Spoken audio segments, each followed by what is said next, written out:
Hello friends, आपका स्वागत है टारगेट जीके विद ज्योति में। जैसे कि हमारी सीरीज शुरू हुई थी मुगल काल की, और मैंने कहा था कि मैं इसके जो भी वंशज रहे हैं उन सबको लाइन से आपके टॉपिक्स कराऊंगी।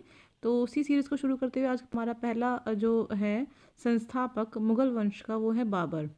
पर आगे बढ़ने से पहले आपसे रिक्वेस्ट करूंगी कि मेरे चैनल को सब्सक्राइब कर लीजिए और मुझे मेरे वीडियोज़ को लाइक कीजिए, ताकि मेरी हौसला अफजाई होती रहे और मैं आपके लिए ऐसे ही शॉर्ट ट्रिक वीडियोस लाती रहूं।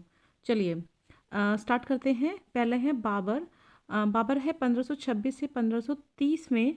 ये जो समय होता है ये इनका कोई जन्म का काल नहीं होता। ये इनका होता है कि इस टाइम पे इन्होंने शासन किया था, इतने टाइम ही इन्होंने शासन किया था। तो बाबर ने 1526 से लेके 1530 तक शासन किया है।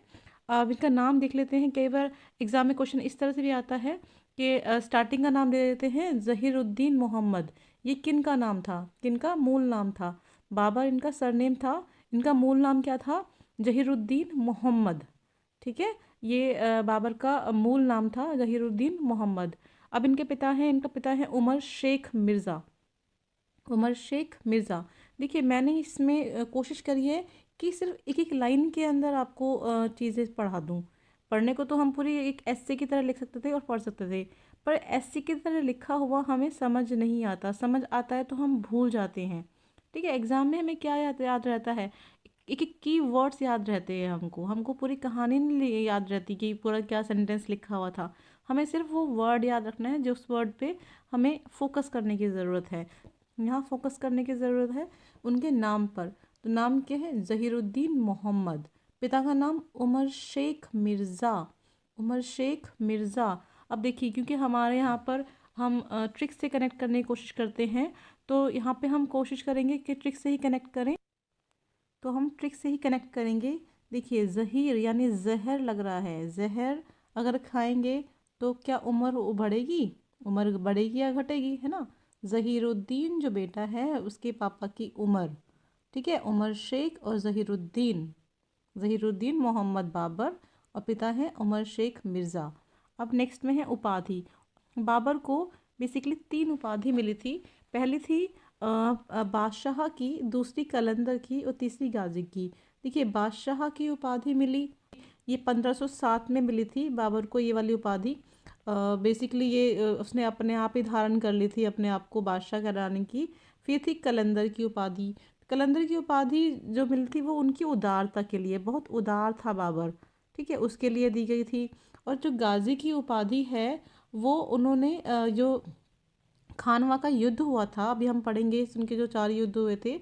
जो खानवा का युद्ध हुआ था 1527 में, उसमें जब वो जीत गए थे तो उसके बाद उन्होंने अपने आप को गाजी कहना शुरू किया था। तो इस तरह से उनको 3 उपाधियां मिली थी, बादशाह, कलंदर और गाजी। अब है बाबर के पुत्र। बाबर के 4 पुत्र हुए थे। हुमायूं, ये तो बहुत फेमस है, इनको सभी जानते हैं। हुमायूं, कामरान, अस्करी और हिंदाल।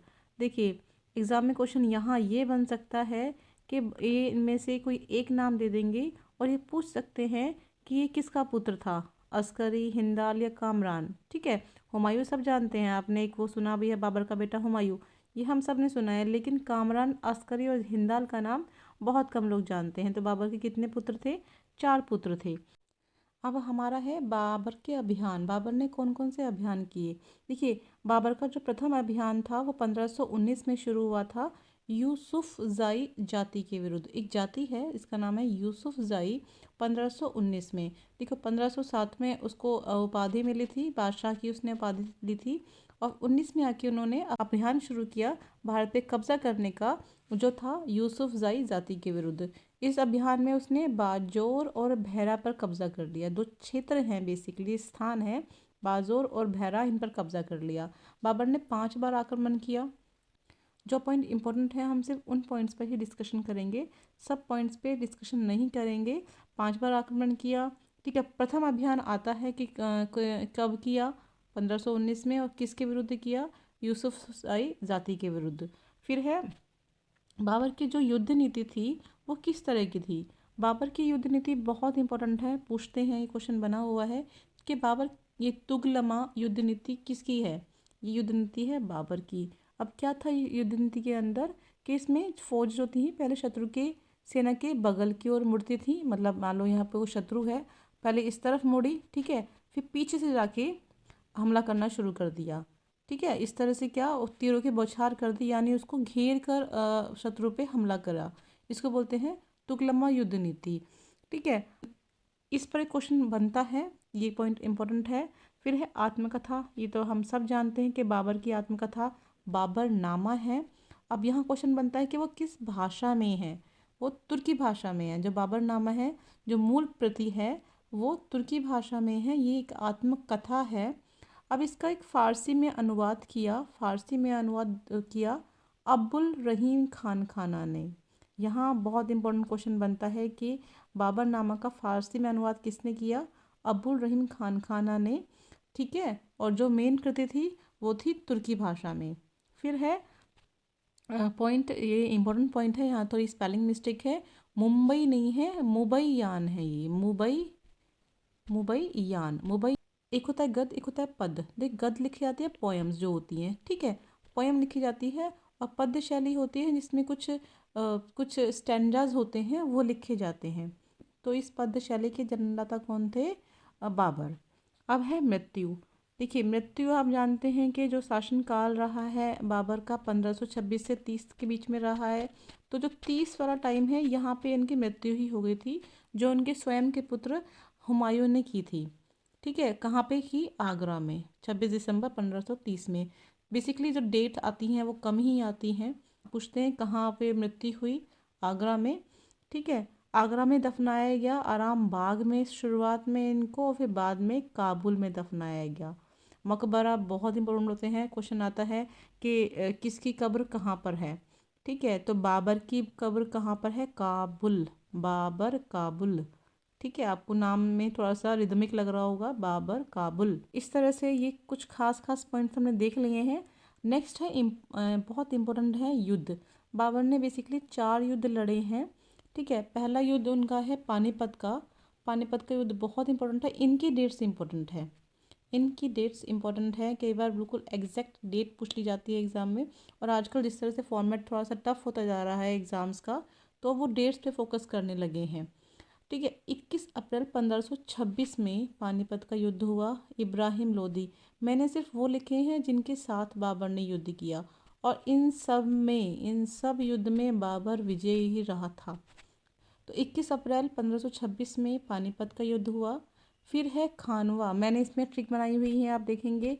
PKCG, PKCG, पी के आप सुना है, एक मूवी है PK में वो आता है PKCG, है ना। CGL के एग्ज़ाम दे रहे होंगे बच्चे तो वो समझेंगे CG।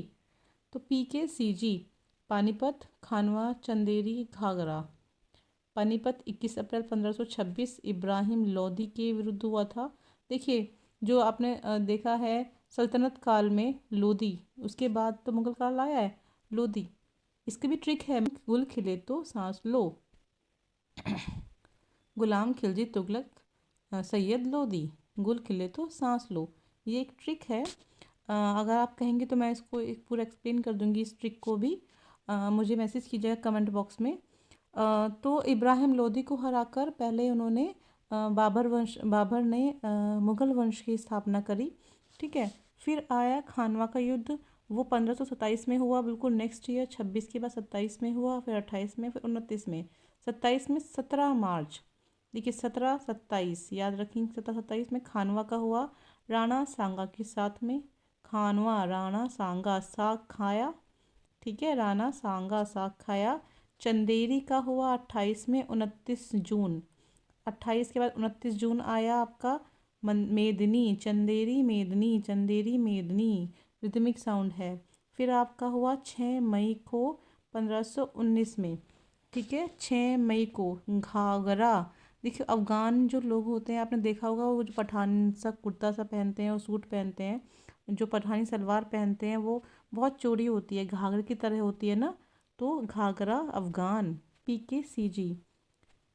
तो इस तरह से आपने ट्रिक से याद कर लिया है, PKCG, ठीक है। चारों युद्ध लाइन से हैं, 26 से शुरू होगा, 27, 28, 29, ठीक है। आई होप आपको मेरी वीडियो अच्छी लगी होगी। अगर आपको कुछ कमी नज़र आती है तो प्लीज़ मुझे कमेंट करके बताएं, ताकि मैं अपने काम में इम्प्रूवमेंट कर पाऊँ। और मेरे चैनल को प्लीज़ सब्सक्राइब करें, मेरी वीडियोस को लाइक करें, अपने फ्रेंड्स के साथ शेयर करें जो इस वीडियोस को देखकर अपने एग्ज़ाम में फ़ायदा उठा सकते हैं। Thank you friends, thank you so much.